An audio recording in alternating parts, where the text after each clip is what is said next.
Good morning. मैं doctor Jainendra Kumar, assistant professor, department of anthropology, Jain college दुर्वा से हूँ। आज हम सेमेस्टर 6 के DCA 3 पेपर में महिलाओं पर हो रहे अत्याचार और महिलाओं से संबंधित अत्याचारों पर बात करेंगे, जिसमें से विशेष रूप में हम आज देखेंगे कि महिलाओं को जलाने से संबंधित अपराध क्यों भारतीय समाज में देखे जाते हैं। भारतीय समाज में एक बहुत बड़ी समस्या के रूप में उभर कर सामने आती है, वह यह है ब्राइड बर्निंग। ब्राइड बर्निंग कहने का तात्पर्य उन विवाहित महिलाओं से है जो विवाह के उपरांत ही जिसे पारिवारिक अथवा उनके पति द्वारा महिलाओं को जला दिया जाता है।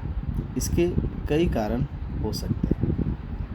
महिला हिंसा का शिकार वैसे तो सदियों से हो रहा है, परंतु मौजूदा दौर में महिलाओं पर होने वाली हिंसा में काफ़ी वृद्धि हुई है और यह अपने सबसे क्रूरतम रूप में सामने आ रही है। यह सबसे क्रूरतम रूप ही ब्राइड बर्निंग है। सवाल उठता है कि औरतों पर हमला करने वालों को नैतिक साहस कहाँ से आता है कि वे दिन के उजाले में भी भरी भीड़ के सामने ऐसी हरकतें करते हैं। दरअसल यह पूरी व्यवस्था ही इस ढंग से बनी हुई है कि इन मुद्दों पर न सिर्फ इतनी जगह होती है कि वे अपने कुकृत्य को आसानी से कर सके, बल्कि उन्हें ऐसा करने के लिए यह समाज प्रोत्साहित भी करता है। ऊपरी तौर पर हमें कुछ बातें समझ तो आती है, लेकिन अधिक गहराई में जाकर देखें तो पितृसत्तात्मक पर आधारित परिवार, समाज एवं राज्य, यह तीनों मिलकर पुरुषों के मध्य से औरतों पर हिंसा करते हैं। मौजूदा समय में पितृसत्ता हिंसा करके ही औरतों पर अपना कब्जा बनाए रखती है, क्योंकि यदि औरत उसके कब्जे में नहीं रहे तो उसका पूरा अस्तित्व ही हिल उठेगा। औरतों के दिन रात की मेहनत के बल पर पुरुष अपनी ऐशो आराम की ज़िंदगी जी रहे हैं। महिलाओं पर हिंसा एवं शोषण से ही यह पितृसत्ता पूरी दुनिया में टिकी हुई है। परिवार, समाज एवं राज्य, यह तीनों ही पितृसत्ता के वाहक हैं। पितृसत्ता ने अपने हित में औरतों पर अत्याचार को वैध किया हुआ है।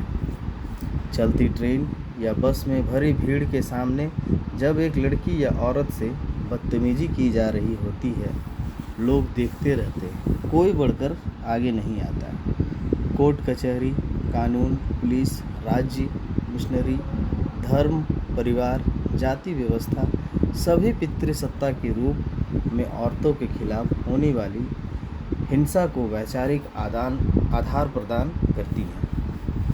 महिलाओं पर हिंसा का कहर सबसे पहले उसके परिवार में ही शुरू होता है।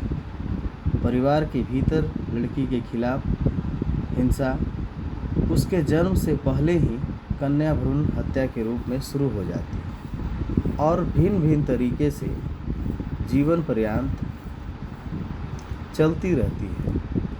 अधिकांश भारतीय परिवारों में लड़के लड़कियों के साथ भेदभाव भी औरतों के खिलाफ हिंसा का ही एक रूप है। परिवारों के भीतर प्रत्येक पुरुष का प्रत्येक महिला पर आधिपत्य होता है और इसी आधिपत्य के कारण वह महिलाओं पर तरह तरह की हिंसा करते हैं। परिवार के भीतर पति को पत्नी के ऊपर असीमित अधिकार मिले होते हैं। दहेज न लेने के लिए सजा के बतौर पत्नी को जला देना या पति द्वारा पत्नी की निर्मम पिटाई इसी का द्योतक है। पितृसत्ता की जड़ें बेहद गहरी होने के कारण परिवारों में औरतों पर हिंसा को लगभग जायज़ माना जाता है। बेहद कमज़ोर स्थिति होने के कारण और कभी कभी स्वयं भी सामंती पितृसत्तात्मक सोच का शिकार होने के कारण औरतें घर के भीतर अपने प्रति होने वाली इस हिंसा का प्रतिरोध नहीं कर पाती। घरेलू हिंसा एक व्यापक त्रासदी बन चुकी है और अधिकांश विवाहित महिलाएं इसका शिकार हो रही हैं। इस मामले में पढ़े लिखे और अनपढ़ दोनों ही तरह के पुरुष एक ही थैली के चट्टे बट्टे हैं। पति भले ही पत्नी पर हाथ ना उठाए, लेकिन उसे गंदी या भद्दी गालियाँ देते हैं। बात बात पर जलील करना, उसके मायके को कोसना आदि ऐसे आचरण हैं जो पति के स्वाभिमान पर चोट करते हैं। औरत को शारीरिक या मानसिक यातनाएं देना पुरुष अपनी मर्दानगी समझता है। अधिकांश पत्नियां निर्दोष होने के बावजूद प्रताड़ित होती है। कुछ को यह प्रताड़ना कभी कभी झेलनी पड़ती है तो कुछ को यह प्रताड़ना रोज़ाना झेलनी पड़ती है। सच तो यह है कि नारी सहती है, इसलिए पुरुष उस पर जुल्म करता है। जब नारी ही चुप्पी साध ले तो पुरुष के हौसले तो बुलंद होंगे ही। अधिकांश पत्नियां अपनी गृहस्थी के खातिर चुप रहती है, जिससे पुरुषों को शाह मिलती है। उन्हें प्रताड़ित करने की विवाह की संस्था हमारे समाज में औरतों के प्रति होने वाली हिंसा का सबसे सुसज्जित रूप है। विवाह की वेदी पर प्रतिदिन औरतें आहुति बनकर होम हो जाती है। अधिकांश पुरुषों के लिए विवाह धन संपत्ति और औरत को अर्जित करने का एक माध्यम मात्र है। आज हमारे देश में दहेज हत्या एवं दुल्हन को जलाने या प्रताड़ना देने का कारोबार बढ़ता जा रहा है और पूरा समाज औरतों पर होने वाली हिंसा की दावत में बड़ी खुशी शामिल हो रहा है। किसी आधार पर धर्म भी हमेशा औरतों को अपना शिकार बनाता है। लगभग सभी धर्म पितृसत्ता को ही पोषित करते हैं। महिलाओं के खिलाफ हिंसा, अपमान, उत्पीड़न और शोषण से लेकर कई प्रकार की यातनाएं महिलाओं पर की जाती है। महिलाओं के खिलाफ हिंसा के सबसे जघन्य और चौंकाने वाले रूपों में से दुल्हन को जलाना आमतौर पर ऐतिहासिक और सांस्कृतिक रूप से दुनिया के एक विशेष हिस्से के साथ पहचाना जाता है। दुल्हन जलाना एक अपराध है जो लंबे समय से भारत में मौजूद है। इस अपराध की प्रकृति को सामाजिक स्वास्थ्य के बैरोमीटर से नहीं मापा जा सकता। भारत में महिलाओं को अधिकार प्रदान करने वाले कानून का क्रियान्वयन इतना धीमा है कि वह हाहाकार ला देता है।